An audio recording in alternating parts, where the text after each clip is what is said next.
بھی ہے، یہ واقعہ حجت اللہ علی العالمین کے اندر بھی ہے۔ تو اسی طرح اپنا دیگر علماء نے بھی سیرت کی کتابوں میں لکھا ہے، یعنی مشہور واقعہ ہے، کسی وقت میں اس پہ کلام کر چکا ہوں، آج میں اس کو ریپیٹ نہیں کروں گا۔ ایک اعرابی آیا تھا، اس نے کہا تھا وہ درخت آپ کی نبوت کی گواہی دے دے، میں کلمہ پڑھ لیتا ہوں۔ شاید میں نے وہ پورا بیان نہیں کیا تھا، ایک حد تک میں نے اس کو بیان کر کے چھوڑ دیا، آج حوالے کے لیے عرض کر رہا ہوں، حضور ذرا غور سے سنیے گا۔ وہ درخت چل کے آیا، نبوت کی گواہی دے کے لوٹ گیا۔ وہ اعرابی جو تھا اس نے کہا میں کلمہ پڑھتا ہوں، اس نے کلمہ پڑھا، سرکار کا دیدار کیا، اعرابی تھا صحابی بن گیا۔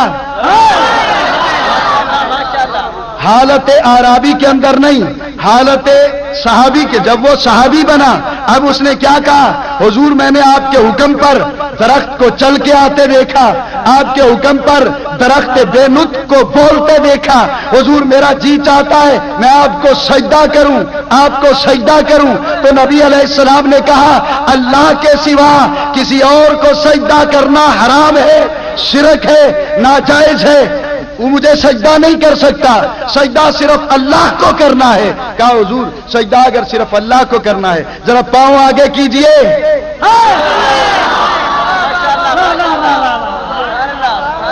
حوالہ نہ دکھا سکوں تو یہ قرآن پاک، میرا قتل ہوگا معاف، کون کل کا انتظار کرے؟ آج آواز سن رہے ہو تو آؤ، اپنا پسٹل ساتھ لے کے آؤ، میں قرآن ہاتھ میں لے کے کہتا ہوں میرا قتل معاف، میرا قتل معاف، میرا قتل معاف۔ اور اگر سرکار نے پیر آگے کیا، صحابی نے پیر چوما، ہاتھ آگے کیا، صحابی نے ہاتھ چوما، تو یہ سنت نبی کی بھی بن گئی، یہ سنت صحابی کی بھی بن گئی۔ تو شرک کے فتوے پر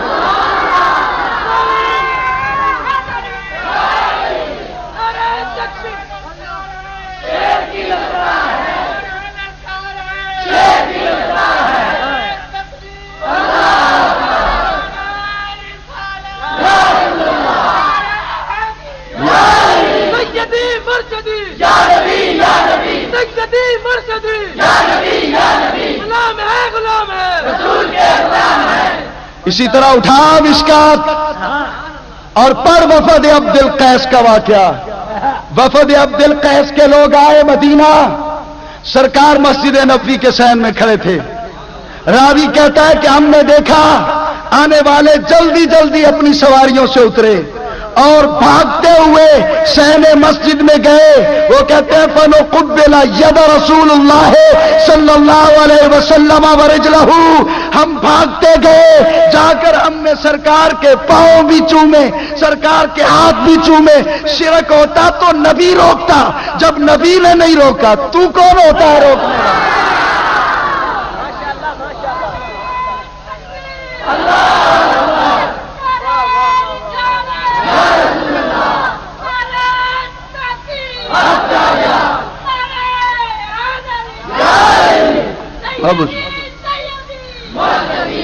اب حضور غور کیجئے گا تاکہ بات کو مکمل کروں کہ یہ سب ڈھونگ رچائے ہوئے ہیں، سارے کام خود بھی کرتے ہیں۔ میں نے اپنی آنکھوں سے کئی بار ایئرپورٹ پر ان کے علماء کو دیکھا، جب ان کے رکن ان کو چھوڑنے آتے ہیں جماعت والے تو ایئرپورٹ پر ان کے ہاتھوں کو بھی چوما جاتا ہے، وہ ان کے رومال پکڑ پکڑ کے چوم رہے ہوتے ہیں، وہ رو رہے ہوتے ہیں۔ مجلس تحفظ ختم نبوت کا امیر آیا، پیر چومنے جائز؟ مجھے آواز سے بولیے۔ قومی اسمبلی کا MLA آیا مولوی، ہاتھ چومنے جائز؟ اس کی آمد پر جھنڈیاں لگانی جائز؟ اس کی آمد پر محراب بنانے جائز؟ اس کے نام پر لڑیاں لگانی جائز؟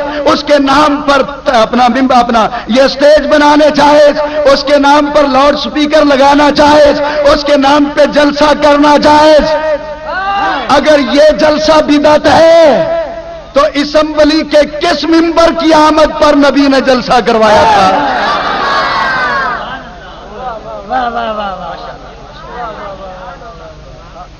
ہم پہ فتویٰ لگانے سے پہلے تھوڑا سا اپنے گھر میں بھی دیکھ لیں۔ یہ تو نے جو 100 سالہ دارالعلوم دیوبند کا جشن کروایا، کس نے؟ سنیوں نے فتویٰ لگایا؟ تیرے اپنے ہی فتوے تیرے منہ پہ لگے، تو کہتا ہے کہ بدعت وہ کام ہے جو سرکار کے زمانے میں نہ ہو، یہیں پہ تیرا میرا اختلاف۔ تو سرکار کا زمانہ نہیں مانتا اور میں تو قیامت تک بلکہ قیامت کے بعد بھی زہرا کے بابا کا ہی زمانہ مانتا ہوں۔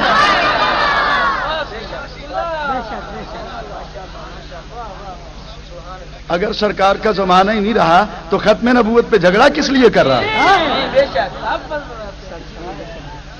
بات سمجھ میں آئی کہ نہیں آئی؟ اونچی آواز سے بولیے۔ اچھا، ہمیں تو یہ کہا جاتا ہے جی کہ نبی علیہ السلام کی آمد پر جلسہ نہ کروائے۔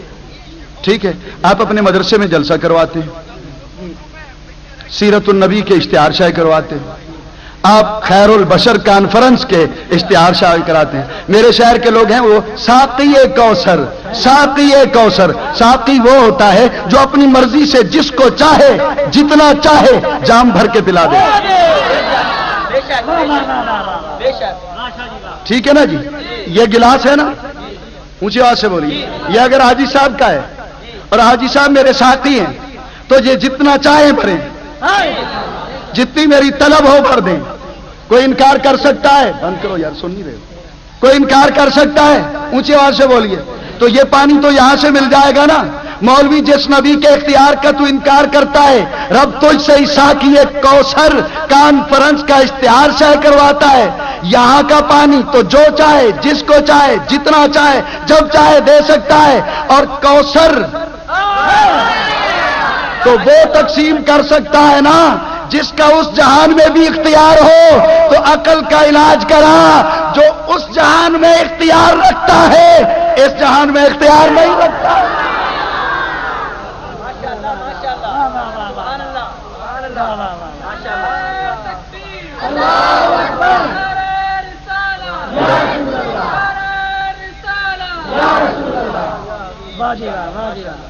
یہ حضور کیا ہے؟ بخاری شریف۔ اونچی آواز سے بولیے، اونچی آواز سے بول دیجیے۔ یہ بخاری شریف ہے، احادیث کا مجموعہ ہے۔ اونچی آواز سے بولیے۔ مجھے کسی حدیث میں دکھا دیجئے کہ نبی پاک نے کہا ہو کہ صرف بخاری پڑھا کرو۔ کیا یہ کتاب نبی علیہ السلام کی ظاہر حیات طیبہ کے زمانے میں تھی؟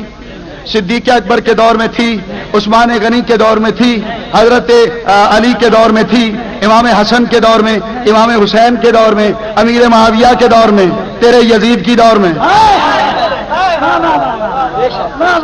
ساری خبر لیتا ہے نا، میرے گھر کی بھی اپنے گھر کی بھی۔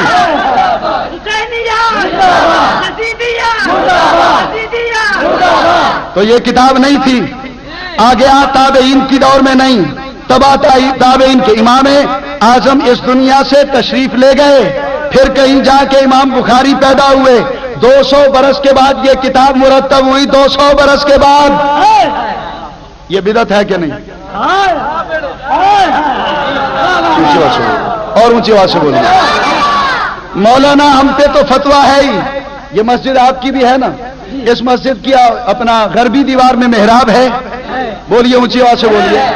ہماری مسجدوں میں محراب ہوتے ہیں، دیوبندیوں کی مسجدوں میں، اہل حدیث کی مسجدوں میں، ان سے پوچھئے، میں قرآن پہ ہاتھ رکھ کے آپ کو قرآن ضامن دیتا ہوں، آپ ایک کال کریں گے نہ ہوں تو سید زادہ نہیں ہوں، آؤں گا اور جان دینے کے لیے۔ ان سے پوچھئے کہ جو مسجد سرکار نے بنائی تھی، خواہ وہ مسجد قباء ہے یا مسجد نبوی ہے، ان دونوں میں اس طرح کا محراب سرکار نے بنایا؟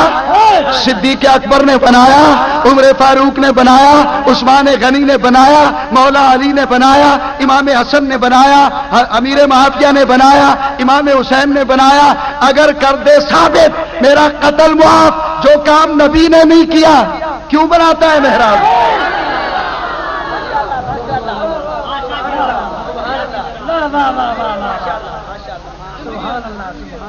بات سمجھ میں آ رہی ہے؟ یہ مسجد آپ نے بنائی، اس کے مینار بنائے؟ بولے اونچی آواز سے، اس کے مینار بنائے؟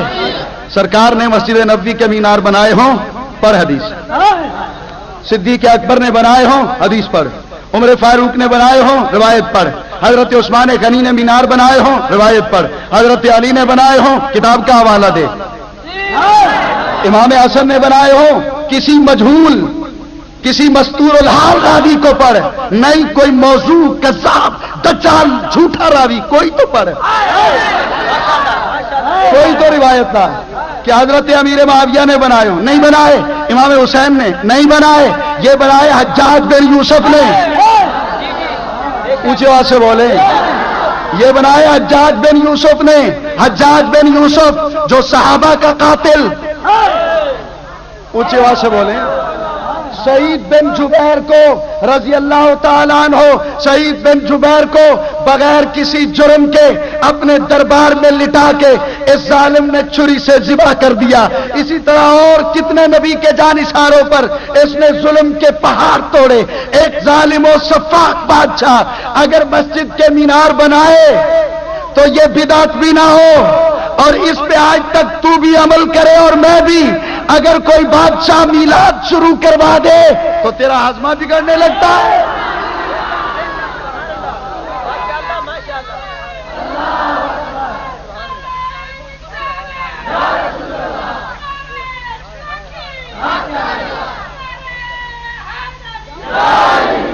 یہ حضور والا قرآن پاک، یہ قرآن پاک یہاں پہ دیکھیے، فَلَمَّا آتَاهُمَا صَالِحًا جَعَلَ لَهُ شُرَكَاءَ فِيمَا آتَاهُمَا فَتَعَالَى اللَّهُ عَمَّا يُشْرِكُونَ۔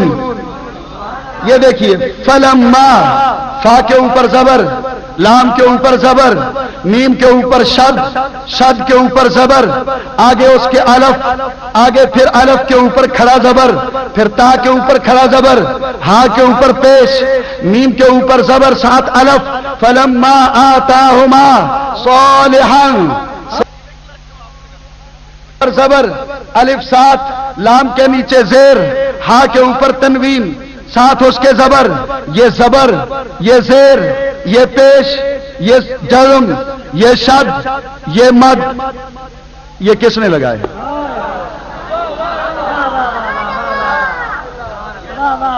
یہ کس نے لگائے؟ حجاج بن یوسف نے۔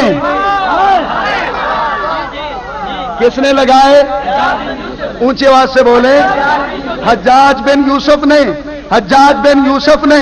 صدیاتو گن، نہ صحابہ کا دور، نہ نبی کی ظاہری حیات طیبہ کا دور، جو کام نبی علیہ السلام نے نہیں کیا، جو کام صحابہ نے نہیں کیا، حجاج بن یوسف نے کیا۔ بدعت ہے کہ نہیں؟ تو بدعت زبر زیر والا قرآن تیرے گھر میں بھی ہے، پہلے اپنا گھر تو صاف کر پھر ہم سے بات کر۔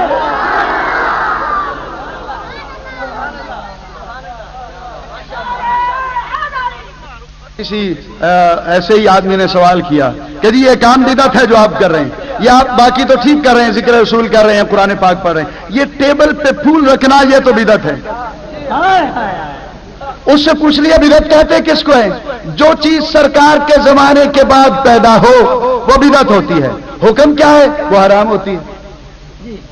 سوچئے گا ذرا، جو چیز نبی علیہ السلام کے ظاہری زمانے کے بعد ہو وہ بدعت، اور ہر بدعت حرام، ہر بدعت حرام۔ آپ ان سے پوچھیں مولانا آپ سرکار کے زمانے میں پیدا ہوئے تھے یا بعد میں؟ اگر تو ہوئے ہیں اسی زمانے میں پیدا تو پھر ہے حلالی، اگر بعد میں پیدا ہوئے تو بدعت۔ وہ میں نہیں کہوں گا، مولوی خود مانے گا، اس کا چونکہ اپنا فتویٰ ہے، تو کچھ عقل کا علاج کرا۔ یہ بدعت بدعت کیا؟ تو بدعت کی اقسام تو پڑھ شامی کے اندر، بدعت سنت بھی ہے، بدعت واجب بھی ہے، بدعت مستحب بھی ہے، بدعت جائز مباح بھی ہے، بدعت حرام بھی ہے۔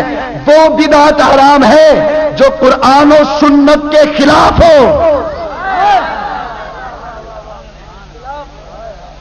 حضرت عبداللہ ابن عمر کو فالج ہو گیا، فالج سمجھتے ہیں؟ فالج، آدھا جسم مارا گیا، طبیب علاج سے عاجز آ گئے، برادری اکٹھی ہوئی، حضور ایک رواج ہے اس پہ عمل کر لیں، ایک رواج ہے، ایک رواج ہے، اس رواج پہ عمل کریں ٹھیک ہو جائیں گے۔ آپ نے پوچھا کیا رواج ہے؟ کہا ہمارا رواج یہ ہے کہ جب آدمی لا علاج ہو جائے تو وہ اپنی برادری کو اکٹھا کر کے 3 مرتبہ زور زور سے اس ساتھی کا نام لیتا ہے جس کے ساتھ وہ زیادہ محبت کرتا۔ بہنیں آ گئی، بھائی آ گئے، چاچے مامے سارے آ گئے۔ اب اس آدمی کے لیے تو بڑے فخر کی بات تھی نا، مشکل وقت میں جس کا نام صحابی کے بیٹے، صحابی کے بیٹے صحابی، باپ بھی صحابی، بیٹا بھی، فاروق اعظم کا بیٹا ہے، جو جس کی زبان پر جس کا نام آئے گا قیامت تک اس کا تو سر پگر سے بلند ہو جائے گا کہ میرے ساتھ بہن سوچے گی میرے ساتھ بھائی اتنا پیار کرتا ہے، ماں سوچے گی میرے ساتھ بیٹا اتنا پیار کرتا ہے، سارے اکٹھے ہو گئے۔ پہلی بات تو یہ ہے، حضرت عبداللہ ابن عمر نے کیوں نہیں پوچھا کہ مجھے یہ حکم قرآن سے دکھاؤ، میں اس بدعت پہ کیوں عمل کروں، یہ کام تو کسی نے بھی نہیں کیا، یہ رواج میں کیوں عمل کروں، لیکن آپ نے اعتراض نہیں کیا۔ آپ نے کہا ٹھیک ہے، سارے اکٹھے ہو گئے۔ اب جب سارے اکٹھے ہوئے تو تصور کی آنکھوں کو بند کر کے آپ تصور میں ڈوب گئے، کئی ماہ سال پیچھے، پتہ نہیں دل کی دنیا میں کیا منظر سجا ہوگا، کیسی سیج بچھی ہوگی، زہرا کا بابا دلہا بن کے کس طرح آیا ہوگا،